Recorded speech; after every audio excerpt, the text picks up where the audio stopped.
From director Tim Burton, who never met a studio title card he couldn't darken. Okay, this one didn't need much help.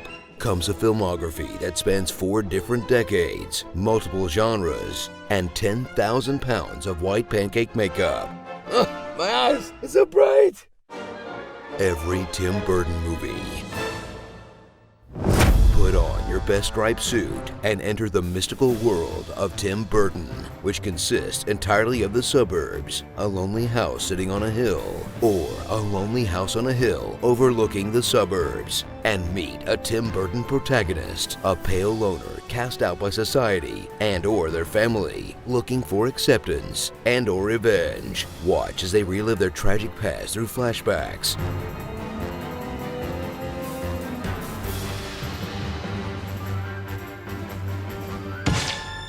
I'm sorry, I was having a flashback. These flashbacks happen often? Increasingly. Attend fancy parties, share the screen with a horror icon, or an actor playing a horror icon. Fall in love with an ethereal blonde. I'll keep the blondes in here. And finally overcome their terrible parents. He was a wonderful grandpa, but not such a great dad, you know? After that night, I didn't speak to my father again for 3 years. Your parents deserve to boil in hell's everlasting sulfur. All while dealing with an antagonist that's probably wealthy, overweight, or both. You'll be sorry, Pee-wee Herman! Jeez, what did fat rich people do to this guy? Journey into the mind of a director who's constantly journeying into his own mind. Can we do some kind of Freudian analysis of you and figure out where this comes from? You could try. As he uses tens of millions of studio dollars to exorcise his childhood demons. How strange were you as a child? From traumatizing memories. In school, nobody seemed to really like me. To childhood fears. I remember certain clowns.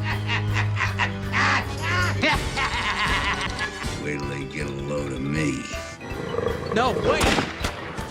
To the least surprising fact about Tim Burton. I love skeletons. Okay, skeletons make sense, but what is it with Tim Burton and mouths? How about these?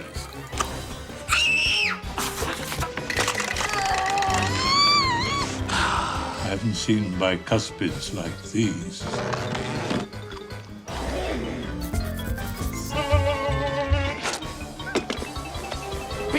I've been lucky to make movies because I feel like I get to work out all of my psychological problems.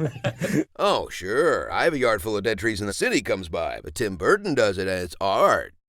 So before you see his latest circus-themed creation, relive the films of a director who gave birth to the big screen bat, directed one of the most iconic comedies of the 80s, one of the strangest dramas of the 90s, helped keep the art of stop-motion animation alive, and also made these movies, but is still best remembered for a film that he didn't even direct. What? What's this? What's this? It's not a Tim Burton movie, that's for sure. Probably starring pale-faced Johnny Depp, Lisa Marie, Helena Bonham Carter. Lisa Marie and Helena Bonham Carter. Awkward. Fear of commitment. Don! I will never marry you.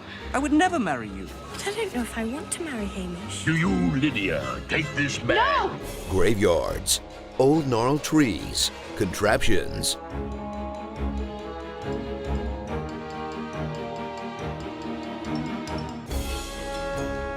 My muscles and my bones couldn't keep up with my body's ambition.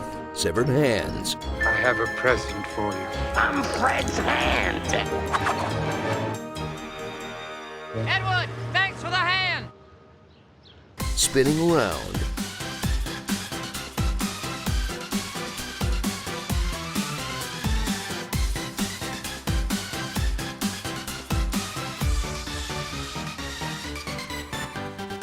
Fairs and carnivals.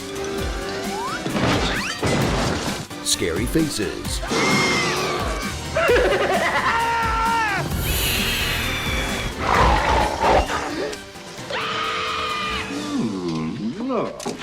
A witch. Follow the Indian trail to where the sun dies. She's a witch.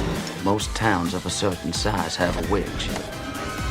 And models. A scale model of the entire mall!